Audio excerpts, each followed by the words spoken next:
Mənə bircə kəlmə can söyləsəydin, o bircə kəlmənə min can verərdim. Ömrümü, günümü dərd eyləsəydin, ömrümü, günümü dərman verərdim. Ömrümü, günümü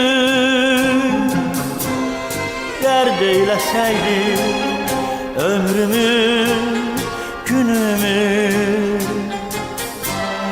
dərman verərdim.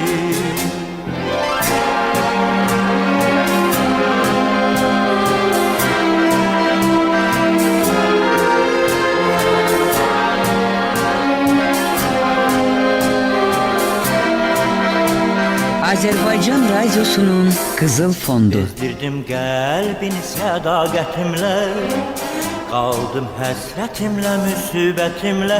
Könlümü alsaydın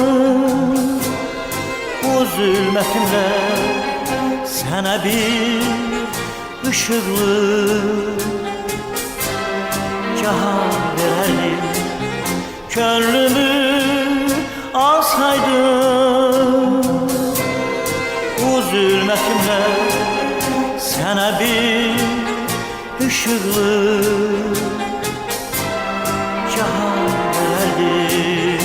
O günlər necə də mənə haydılar, könlümə, gözümə şəfəq yaydılar. Keçən günlərimi qaytaraydılar, gələn günlərimdən qurban verərdim.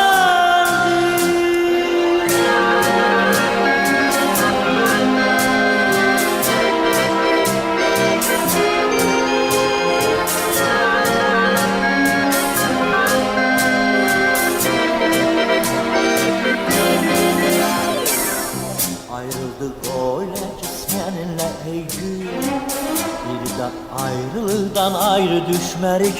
Ah bu son hicranım, müsalım üstü dağ dağa rast gelir.